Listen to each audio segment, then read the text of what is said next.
Unapologetically Woman. We're celebrating phenomenal women all across Kentucky who make no apologies for their perspectives or the impacts that they're making in the community. Today we're celebrating Amy Green. Amy is a mom, a lifelong educator, the vice chair of the Fayette County School Board, and board representative for District 5 in Lexington. Unapologetically Woman, Amy Green, that's you. Yes. Congratulations. Thank you so much. Tell me, who is Amy Green? Oh my goodness. I'm a person just filled with joy, and that's really what I try to bring to everything, how I've been my entire life. So I'm a mom of two amazing kids, 13 and 15, who keep me young and busy all the time. Busy, yes. Yes. So busy. I'm a very blessed wife as well to my partner. He's amazing. We've been through everything together, and he holds me up and I hold him up. So it's just a really wonderful relationship that we have. And I'm an educator. So I trained to be a teacher, but in every space, ever since I've been little, I was teaching my neighbors how to do plays on the picnic table. I was leading parades on our bicycles around the neighborhood. So I've always been a leader and a teacher. I built, you take your dolls and your stuffed animals and you make a classroom. I was doing that. And so then I trained to be a math teacher. I started at Dunbar High School here in town for high school, and then I realized that I really enjoyed teaching at the university level. So I went back to UK, started working on my doctorate in math and taught in the math department up until 2018. And then family situations happened and COVID happened.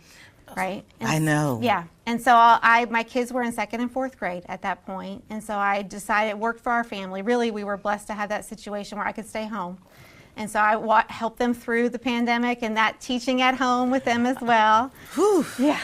I know I try to forget about the pandemic, but everything today has something to do Absolutely. with that pandemic. Yeah, it really was a shift in all of our worlds, forever. I think it'll come back and it'll be a point where, and I know everybody said pivot during pandemic, but I think it will be a pivot point for everybody's life, good or bad, or just change. And change is one of the things that's really hard for everybody. Yes. But before, when you were lining up the dolls and teaching your dolls, where did you get the inspiration from? Was there somebody that you aspired to be like, or was it just a natural thing? Well, I think my mom, I just always saw her as a strong person, and really at the beginning just a person, but then a woman the farther I got out in space in the world, and really saw that she stood for what she believed. She loved everybody around her. No matter what resources we had or didn't have, everybody was welcome at our table. Everybody was taken care of. If somebody didn't have a coat, she figured out how they could get a coat.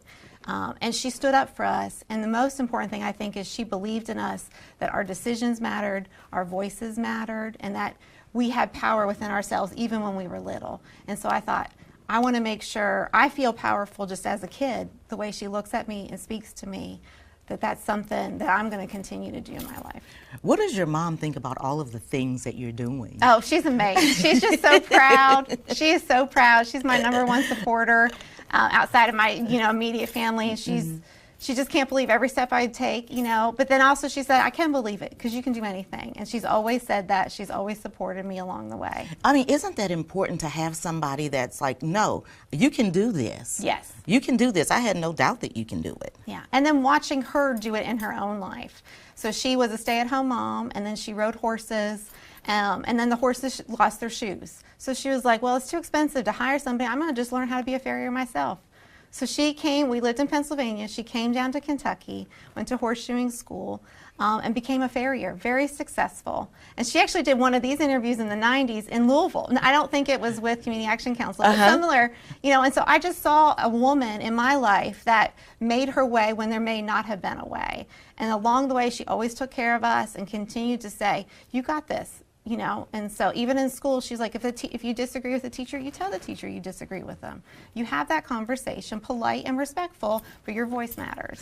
And I think that that's so important, especially when you're, because we look at the teachers as being the authoritative figure in the room, and sometimes students can feel like, ugh, do I use my voice for that, and how will it be taken? But that's something that you encourage. Oh, absolutely. And so, and I think it's so important, even now with Fayette County students and my own kids, their voices matter. They are on the front lines. They are our customers. They are our purpose. And I mean, they're our future, right? I mean, these are the people that will run our country, and their decisions matter, and their thoughts now matter. It's not when they turn 18 that their thoughts matter, but they matter now. So making sure that they feel value in their voices now. And we're creating a space in the school systems for them to have that voice, in the classroom, and then also at the board level, we're modeling respect for them and hearing their voice. That is incredible. And so through your leadership on the board, tell me about some of the things the changes that you've been able to work through and implement at Fayette County Public Schools. Well, when I ran for re-election, you have to go back and think about what did you do the last 4 years. And 4 years ago, the pandemic hit. Crazy. I mean, oh my goodness. And then as soon as I was elected, we lost Manny Cock. And that was a devastation that rippled through the entire community. We were so blessed to have Marlene Helm. She has come back and forth and always been a steadfast leader for Fayette County when we need her. And she stepped in and really helped guide us. How are we going to handle this pandemic and keep the kids first? We're going to focus on providing for what they need. They need education, and outside of the education, they need food, they need clothing, we need to support their families. And so learning immediately, I mean, it was a fire hose I drank from. Yeah. Okay, you know, school districts don't just teach, we provide all these services, and in concert with the community as well. And then we had to hire a superintendent. And so we were so blessed to work with a firm that really helped us look nationwide for what the best superintendent qualities could be, and we were lucky to be able to hire Dr. Liggins. Well, and I remember when that process, the hiring process was going on, and the interviews and the public forums that were happening, and I went over and, you know, I was talking to the different candidates, and I was like, but they're not Manny. They're not Manny, you know, because we lost that, and then, you know, rebuilding from that, and just wondering what that was going to look like when no two people are the same. No, absolutely. And I think one thing I'm really proud of what we did in that superintendent search is we were so intentional to hear from the community. I think we heard from over 20,000 voices. We had so many, like you said, we had so many focus groups, listening sessions. We let everybody come in and meet the candidates, and all that feedback really mattered. And along with that feedback, it gave us a list of what our community sees as and what they want for a school leader for that superintendent position. And so that helped us feel so confident that we looked at what the community asked from, and that's how we chose the next superintendent as a team. And it was a unanimous decision.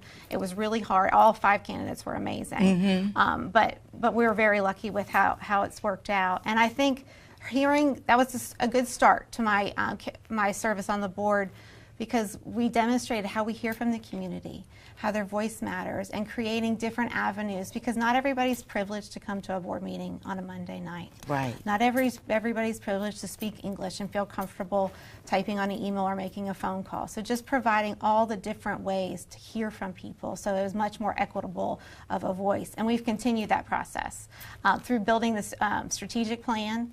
And so, you know, we again reached out and built on that initial set of feedback for another 18 months to get feedback from the community, our faith leaders, our nonprofit leaders, our parents, our families that English is their second language, our refugee families and organizations. So just being really holistic about what they want from a school system, and so that we can use that as a building block moving forward. And that is just so important to be able to do that. But even before you were on, education has been, ever since you were teaching your dolls and lining, you know, the kids up on the benches, you know, you have just, it's encompassed your whole life, you know. And I mean, I'm just going to brag on you for a minute, you know, valedictorian. Yes, I was. And I didn't even realize that, and that's okay to brag too, because I've just loved learning, and I still do. I mean, I even talk about it at board meetings. I get excited if I hear another professional say they have a book. I'm like, what book are you reading? I need to have that book. I need to read it. If you're reading it, I want to read it.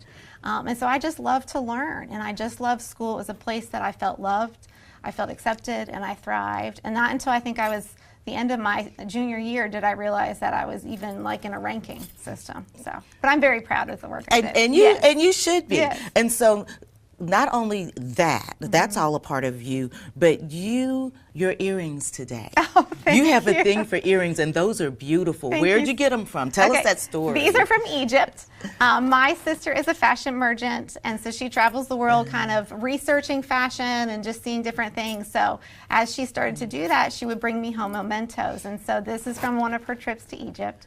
And her and her husband outside of work are also avid travelers. So I live vicariously through their travels. But how many do you have? over hundreds.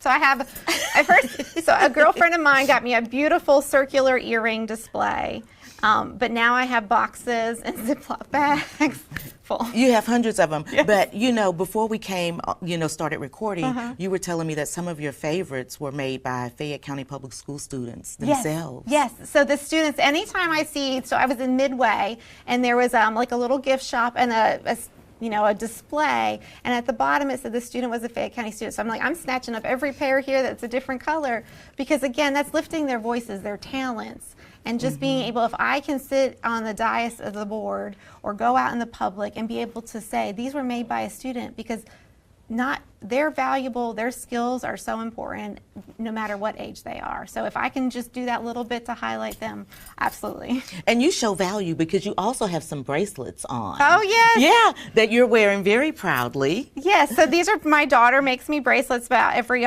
Christmas or birthday, and I wear them. They're made out of thread, so eventually they will kind of fall apart.